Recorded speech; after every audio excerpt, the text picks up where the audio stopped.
Right on.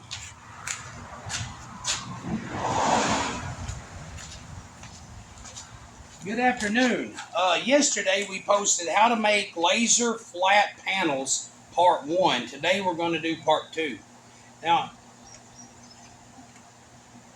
yesterday we sanded this door out. It is hot. Man, it is scalding hot. And it's going to get hotter. But yesterday we sanded this panel out with 1500. Today we came back with 2000. Now, I'm by myself this morning. I'm by myself right now because Paul and Seth had to make a parts run. But there's just a couple of tips I want to give you. Now, I'm holding the camera by myself. Well, I'm actually got it mounted. So the guy that thinks the camera's too shaky, well, now it's not. But I want to give you a tip. Whenever, like I told y'all yesterday, I sand with a paint stick because I want an unforgiving surface. I want a non-flexible surface. I want a hard surface. Okay, but the problem you run into is you got to be careful on your edges. When your stick goes off the edge, if you let it tip any, it'll sand through the edge, and then you get to repaint your panel. So stop it right on the edge. Don't let your stick go over the edge a lot. You can come in later by hand and get, like if you have a little bit of orange peel on your edges, you can get them by hand. But after I do this with 2000, I come back with a DA pad. Now, I watched a thing the other day where a guy started with 2000, went to 2500 on wet paper. Then he went from 2500 to 3000, then he went to 4000. And okay, there's all of that stuff is for sale, and I'm not trying to knock anybody out of making a buck on selling stuff. I'm just saying that you don't need that many. I'm going to show you in a second that if you'll start with 15, if you have a bad run, you can, if I have a bad run, I'll take a razor blade and cut it off and hit it with 1000.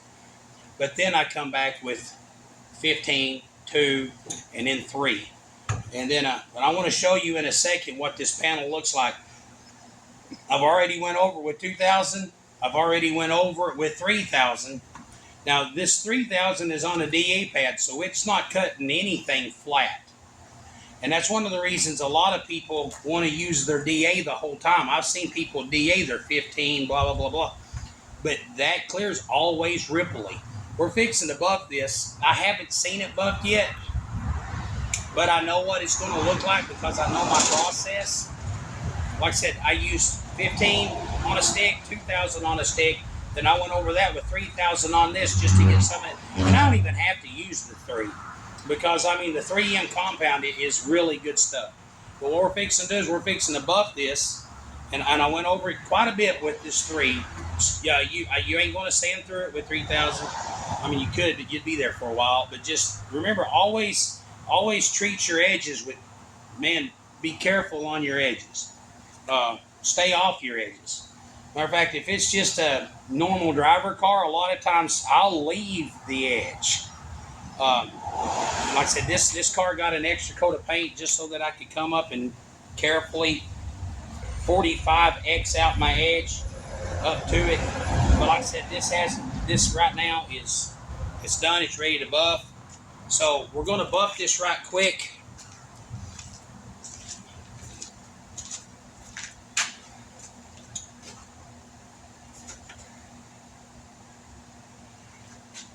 Hold on just a second. Don't leave.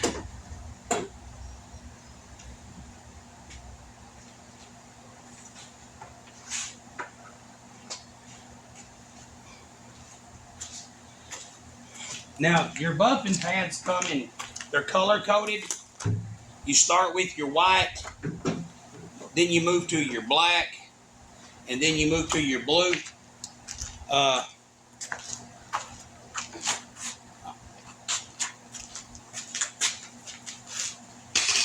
Normally I have help here, so I'm sorry. I'm getting stuff ready. I should have had this stuff all ready and laid out before I went to set up the camera. But I've seen some pretty goofy how-tos before. And like I said, this is just I want to show you, man, there's always, okay, now when I know there are different people that get hung up on different ways to do stuff, man, if your process works, always be willing to listen. I'm always willing to listen to somebody. If somebody has a way they do it that's not the way I do it, I'm not just automatically going to shut them down. I'm going to look at their way, and I'm going to decide if I like it.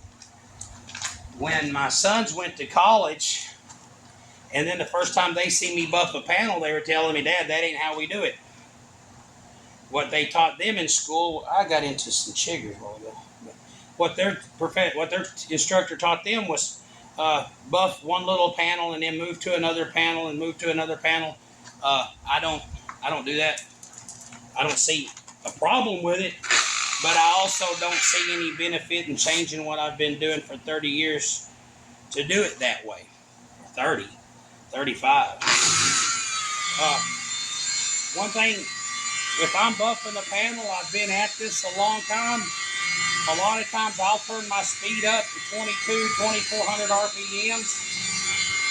If you've not done this a lot, I would recommend that you turn your buffer down to about 1,800. That way you have a less chance of burning through anything. Try to keep your buffer as flat as possible, but at the same time, just cock it up on edge just a little bit so that you can get a good flow from it. Kind of made me feel good. I got one of my best friends works concrete, and I was helping him one day, and he had a concrete buffer, and he had somebody help, just like a help, and that guy was like, "I want to try that." As soon as he pulled the trigger on that concrete buffer, man, it took him for a ride. And everybody laughed, and I laughed, and somebody was kind of like, "Hey, Stunts, you think it's funny? You try it." Well, I automatically knew that the concrete buffer worked exactly the same principle as my buffer. I've had people grab one of these, not know how to buff it, and it just run them all over the car.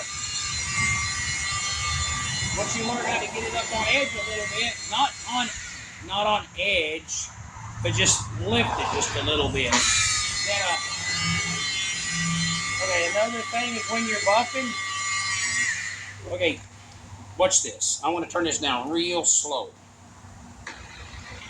This is going that way. This is going that way. Now, to me, it's turning clockwise. To you, it's turning counterclockwise. But what I want to show you is whenever you get up to an edge, always make sure that you're buffing off the edge.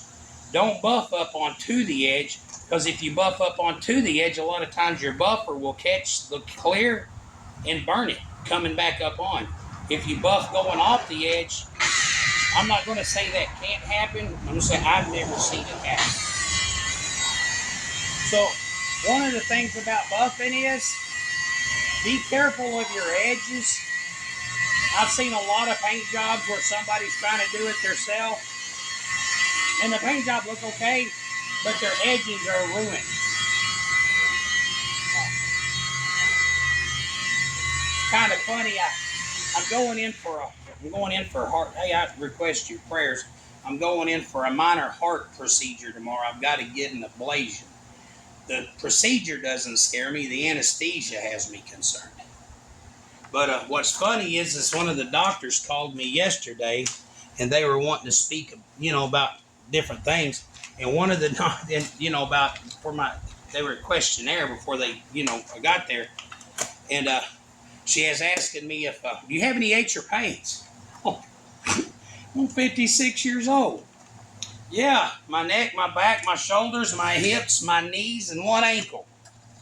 I got one ankle that's fine, So, and then I said, man, I just spent a week at church camp sleeping on a little kid bunk bed. So, no, I do not have full range of motion on my neck right now. But, like I said, I'm going to take the camera here in just a minute. I just got, like right here, you'll see, there's this lip on this door. I want to buff off of the lip. I don't want to buff up onto the lip. I turn my buffer a little bit. I'm doing this, but just not to that extreme, where the going off is going off that lip. And I want y'all to know I'm up there looking at this. Here in a second, I'll take the camera and show you what we got. I could not be more pleased with the way this is turning out.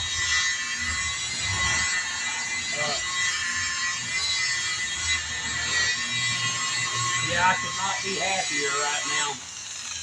This is turning out just absolutely gorgeous. One of the things is too is just, man, take your time. Don't get in no big hurry.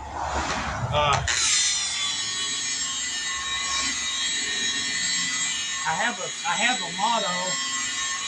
It says if you're gonna mess it up, at least it's in the shop. What better place to mess something up at? But I kind of got a deadline on this, so I don't want to mess it up. I don't like having deadlines,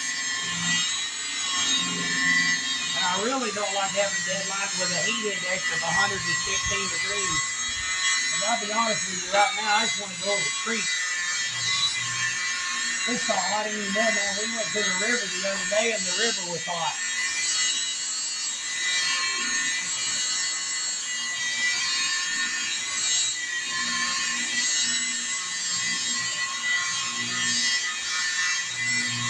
Now, when I get the doors buffed, I'm probably not going to put them on until about Thursday or Friday, because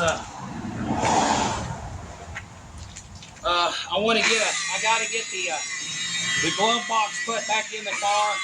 I got to get some stuff done with the fuse box underneath the dash, and that stuff will all be easier. It'll just be easier with the doors off.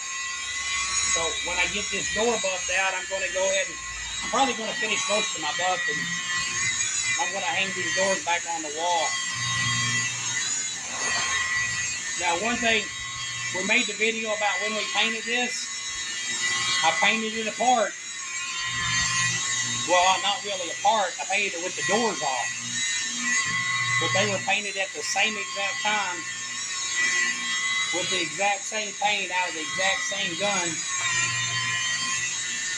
And whenever I would paint the edge of the door, I would immediately walk over and fog that edge of the fender. Or if I painted the back edge of the door, I'd walk over immediately and fog that edge on the quarter panel. There's a lot of those things like that I might be doing that aren't even necessary. I don't care. I'm gonna continue to do it that way because I like my results. If I take a step in there that isn't the necessary step, but I still get my desired results. I mean, it's kind of like when I was a kid, I was driving an Oldsmobile. It was some kind of 90s model, late 80s. It was a throttle body 2.5 though. And the fuel pump was going out on it.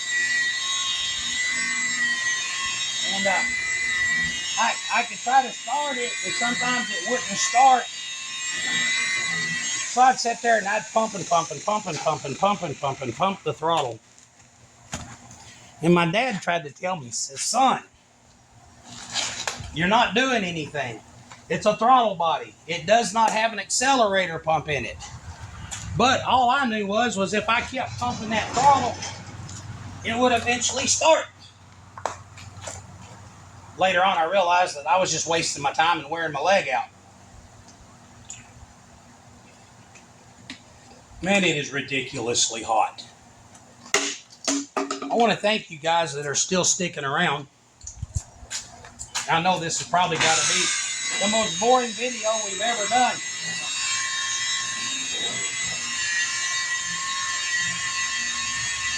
I thought it was funny. One time we set up the camera. It's kind of funny doing YouTube videos. One time we set up the camera And Paul just stood there and talked forever. And that video got more views than almost any other video we've ever done. And I think he was talking about the Huns. So maybe this one will do all right. We're at 522 subs now. I want to thank each and every one of you. I was really wanting to do the 522 subs. As soon as we got over 500 subs, we qualified for the No Name Nationals. And I was really looking forward to trying to do that. But I ran out of money before I got my LeBaron done. My hot rod money. I ran out of hot rod money. Okay. Now, I have buffed it until I'm happy with it with the white pad. I would pick up the camera and show you, but all you would see is just a shiny panel. But I know, even though the sun's not out, that I'm going to have buffer swirls. Now, the paint on this car is 30. It's been on there for a couple of weeks. So this is what I do for well,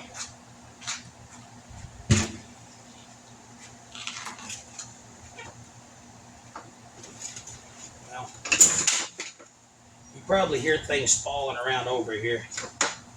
Yep. They make different swirl mark removers,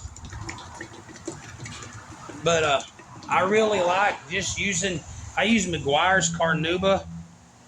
It's a premium liquid wax, but it's a Carnauba wax, so it's not high in silicone.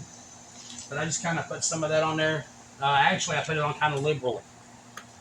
Now, I will be painting later, so I'm definitely going to have to go home and take a shower, but that's all right. I'll take a cold one because it's 800 degrees out here. What I do is I take that Carnauba wax and I actually put it on with my buffer. I put it on with the black pad.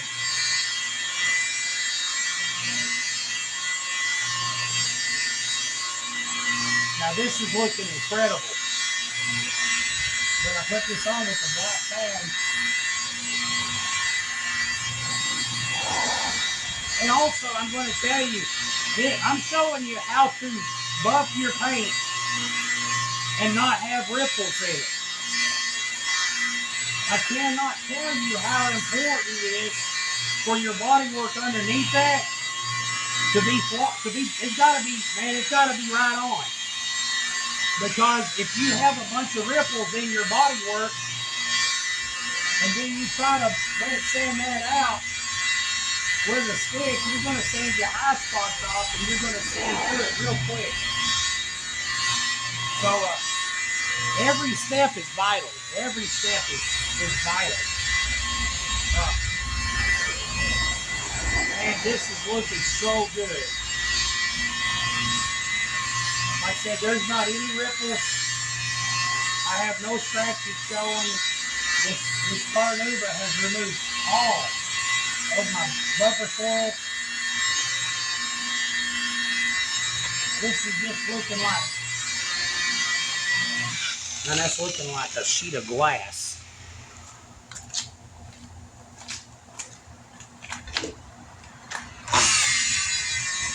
One of the things,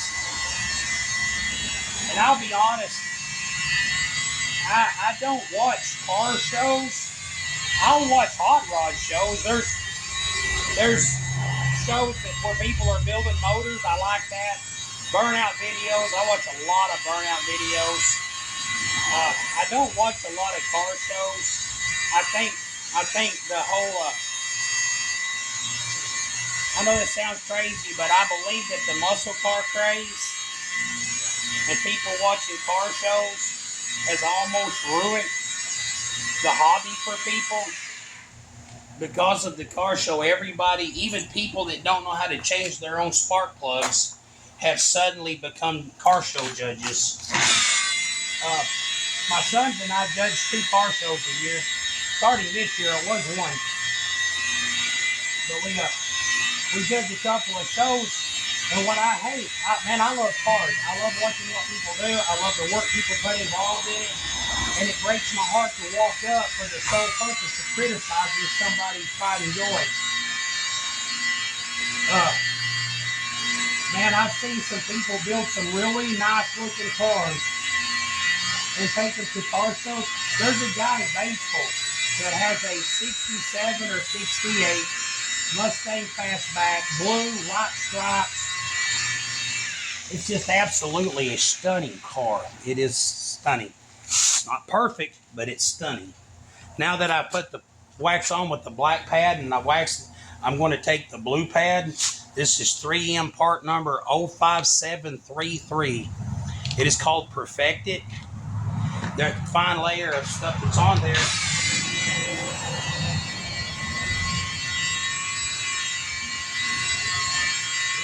Right here is going to finish. This is going to finish detailing this.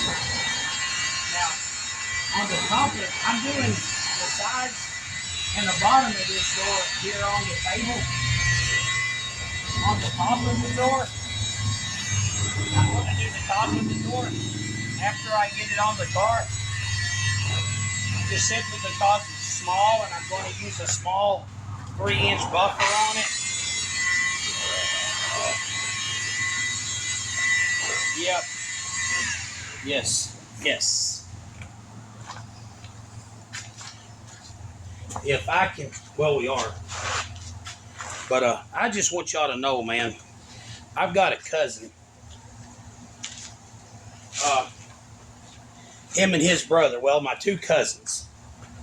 They, one of them painted a car, and I was proud of him.